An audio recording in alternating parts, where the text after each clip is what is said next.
I think that third clip has gone viral because people really like to watch violent stuff. Yeah. Yeah. So the situation there is quite serious and has not improved since the protests have broken out. Many people, especially young people, cannot tolerate living in such a corrupt country anymore, so they are leaving and fleeing in mass numbers. In the last 25 years, Bulgaria has literally lost half of its population. I mean, that's a huge percentage. And with this new situation, the numbers are just going to go up. 6 young Bulgarians, in their 20s I believe, in order to send a message, actually lit themselves on fire. One of them did it in a courtroom because the judge in that court was found to be corrupt and bribed. So imagine that this auditorium is the courtroom and I'm the judge up here, and a student comes running up the aisle screaming, "Mafia!" and proceeds in lighting himself on fire and burning into flames. That sends a very powerful message, and that actually was covered in the American news media, I guess because they like to show violent stuff. They're not going to show the peaceful student protest, they're going to show the person burning up in flames. Anyways, my family in Bulgaria actually lives right dab in the center of the capital, Sofia, right where the protests are taking place. I was there last summer when it was going on, and yes, I will be returning this summer. Don't worry, I do know what I'm doing over there. You have to be careful, I will tell you, but I have good connections and links, so I'll be fine. All right. But I don't recommend you go, to be honest. Stay here, it's nice. Except for the humidity, anyways.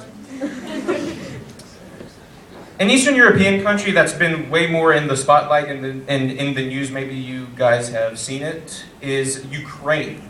Because the revolts and uprisings there are more violent and intense. Very similar situation to Bulgaria, actually, so I won't repeat myself. You have a mafiaism, you have the government in turmoil. The president, Yanukovych, has fled the capital of Kiev, and hundreds of people have died.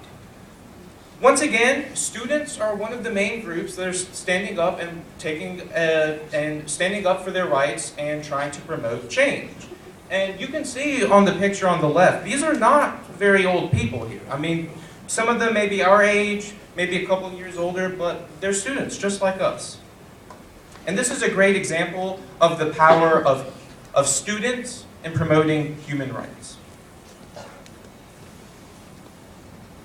All right, so I've been focusing a lot on Eastern Europe. I'm going to get away from that, bring it more general. You've been hearing a lot about human rights issues during the symposium, and I hope you're at least a little bit inspired to go out and support human rights causes. As we begin wrapping up here, I'd like to leave you with some practical suggestions that can help you if any of you ever get involved in an issue.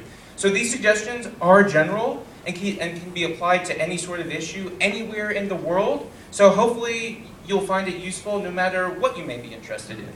Now, someone with a lifetime of wisdom and experience with activism could probably give you so much more than I could possibly have. I've only been around for 18 years, of course, but this will have to do for now.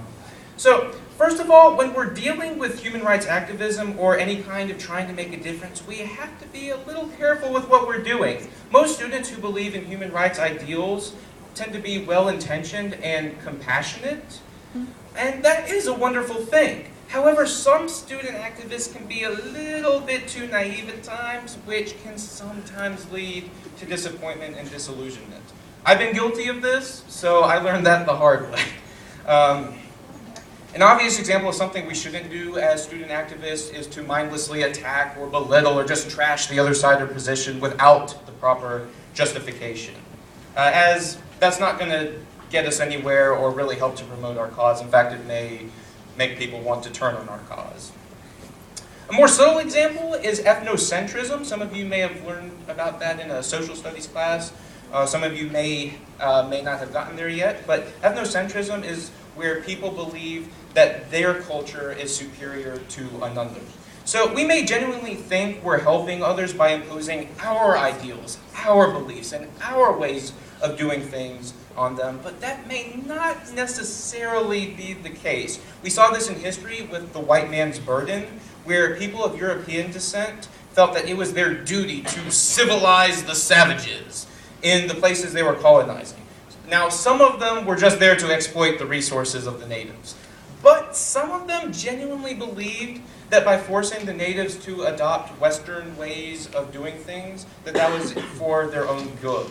And that was a huge mistake. I mean, Africa is still recovering from what the Europeans did to them in the colonial period.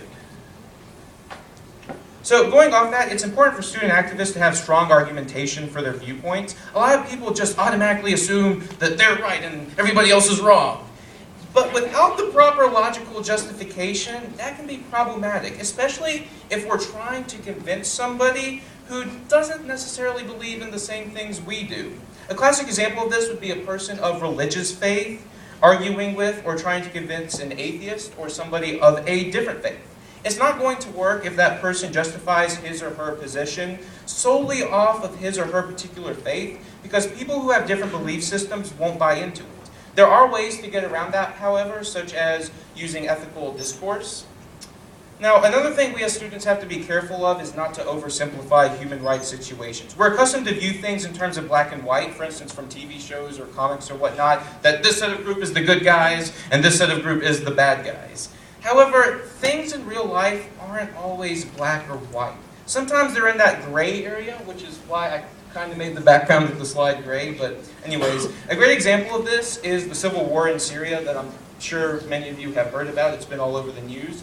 The government regime of Bashar al-Assad is definitely a problem, but at the same time, some of the Syrian opposition consists of terrorist groups. Now, not all the Syrian opposition are terrorists. In fact, most of them are not terrorists. But one of the opposition groups, Jabhat al-Nusra, is a known affiliate of al-Qaeda. What I'm saying here is that the situation is quite complex in Syria, and just saying that it's a black and white situation may not be the most beneficial. And that's actually why the U.S. is hesitating with what to do over there. And finally, I do believe all of us should be grateful for living in the United States. Now, the U.S. is not a perfect country by any means, and saying we should be grateful doesn't mean we shouldn't work to improve conditions here, such as for immigrants or for members of the LGBTQ community. There's still much progress to be made. But at least we have rights guaranteed to us by the U.S. Constitution. People do not have those rights in other places. And at the very least, we can sit down and have a civil discussion on issues without somebody running up to me and pointing a gun in my face, which happens quite a lot. Now, one thing I just wanted to mention, going back to what Vanessa and Andrea talked about, is I would suggest to please be kind to all of the immigrants who struggle to come here in order to make a better life for themselves and their families. A few immigrants are criminals, but the vast majority of them are good-willed people. All right, so I'm going to tell a personal story here. My grandmother was so badly affected by the communist situation in Bulgaria that she literally killed herself. And my mother was just a girl at the time, and let's just say she was affected by that. So it was her dream to leave Bulgaria and come to the U.S. at the first opportunity she got. The United States may not be perfect, but we Americans honestly do have it so much better than most people on the planet. Hopefully this symposium has inspired you to become more interested in human rights issues, and if it has, you may be wondering something simple you can do to get started. I highly recommend going on a website called avaz.org, which is a global web movement and coalition of human rights activists. The Guardian has described it as the largest and most powerful online activist network in the world. Avaz campaigns have been so effective that they've actually affected laws and legislation passed in the world. Even the United Nations has been affected by Avaz.org campaigns, many of which are comprised of young people and students. It's very easy to join, and it's also quite easy and free to sign petitions and stuff. Some of the main stuff going on there include repealing the anti-gay legislation in Uganda that you saw, and also working to improve women's rights. There's a huge thing on Malala that Jayla talked about, and things like that. So I highly recommend you join, and if you have any questions about joining the Avaz, feel free to ask me afterwards. So, almost done. To close, many of you here may not feel very powerful. You may feel like you're a victim of society and you don't have much of a say in what goes on in the world and what decisions get made in the political arena. But that feeling is just an illusion that the powers to be oftentimes try to enforce. Because if we believe we're weak and we're a victim, then it's a lot easier for them to control us. The truth is that we are very powerful.